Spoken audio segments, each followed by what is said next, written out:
ازيكم حبايبنا، عاملين ايه؟ يا رب تكونوا بخير وباحسن حال. صلوا على النبي حبايبي، ما تنسوناش اللايك والاشتراك في القناه، عايز القناه تكبر بيكم ان شاء الله. بص حبايبي، ان شاء الله النهارده هنعمل طاجن لحمه راس بطريقه مختلفه كده، وان شاء الله هتعجبكم. تمام. انا غسلت لحمه الراس اللي معايا اللي جايبينها من عند الجزار. تمام. وحطيتها في ميه بتغلي. تمام. هديها اول غلوه بس عشان تطلع فيها، شايفين الحاجات اللي هي مش مستحبه فيها. تمام. هنطلع كده، عطيناها اول غلوه على البوتاجاز وطلعت الحاجات دي، يعني شايفين الشوربه منظرها مش حلو. تمام. طيب طلعتها في طبق كده، وهاخدها على الحوض اغسلها غسله كويسه جدا. تمام. بعد ما عطيتها اول غلوه هنغسلها كده غسله كويسه خالص، وهغسل الحله طبعا بتاعتي تاني، وهملاها ميه واحطها على البوتاجاز تغلي. تمام. بعد ما الميه غليت معايا بالشكل ده، هنزل عليها بلحمه الراس اللي احنا غسلناها وخليناها زي الفل. تمام. هنغسلها عذرا هننزل بيها في الميه المغليه، وهسيبها تعيش حياتها على البوتاجاز وتستوي كويس خالص. تمام. اهو كده، لا هطلع زفاره ولا هطلع حاجات مش مستحبه مني ولا اي حاجه خالص. هي الغلوه الاولانيه طلعت كل الحاجه اللي هي مش كويسه فيها. تمام. بعد ما لحمه الراس بتاعتي استوت خالص، تمام، هجيب حله نزلت فيها كده بمعلقه من السمنه البلدي. عندك سمنه من السمنه الهولندي ماشي. تمام. نزلت بمعلقه سمنه بلدي. السمنه دي انا مسحاها في البيت وانا اللي عاملاها. وهنزل بيها بمعلقه من الزيت. تمام. معلقه من السمنه وعلى معلقه من الزيت. ودي لحمه الراس مقطعاها قطع صغيره، فاهميني؟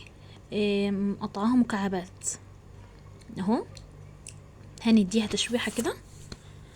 طاجن تحفه تحفه ومختلف، وان شاء الله باذن الله هيعجبكم. طبعا الكل اللي وصل معايا الحته دي ما ينسانيش طبعا في اللايك والاشتراك في القناه بالله عليكم، والكل مش مشترك في القناه يا ريت يشترك في القناه. تمام. ان شاء الله ربنا يحسن ما بين ايديكم وتعملوا احسن من كده بكتير.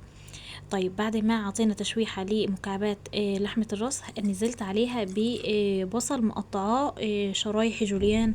شوفوا انتوا ايه عايزين تفرموه تديله فرمه كده في الكبه ماشي. تمام.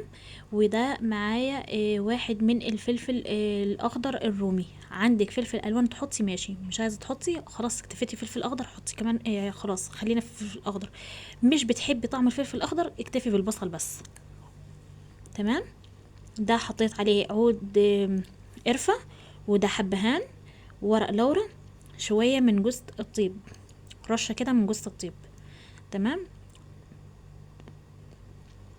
الحبهان ليه حطاه في خلة الاسنان عشان بعد ما اخد النكهه بتاعته اعرف اطلعه، ما توهش مني واحده كده ولا كده تنزل في تنزل في بق حد يعني وكده، عشان ريحتها بتبقى نفاذه شويه. وهنزل عليه بالملح وفلفل اسود. تمام. ندي تقليبه كده في البهارات بتاعتنا. هنقلب كده عشان البهارات تدخل معانا في لحمه الراس والبصل. اهو.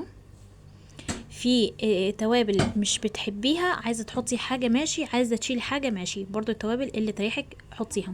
نزلت بمعلقتين من الصلصه. دي صلصه، عندك صلصه جاهزه ماشي، صلصه مفرزاها ماشي. دي انا كنت مفرزاها حطاها في الفريزر. تمام. نزلت بمعلقتين كده، وهبشر طماطميتين وسط. تمام. هنحط طماطميتين مبشورين. هو قد يكون الطماطم ما ظهرتش هنا، بس حطي طماطميتين مبشورين عليها. تمام. وهنزل بيها في طاجن بايركس اللي متوفر عندك، صينيه بتدخل الفرن المتوفر عندك حطي فيه.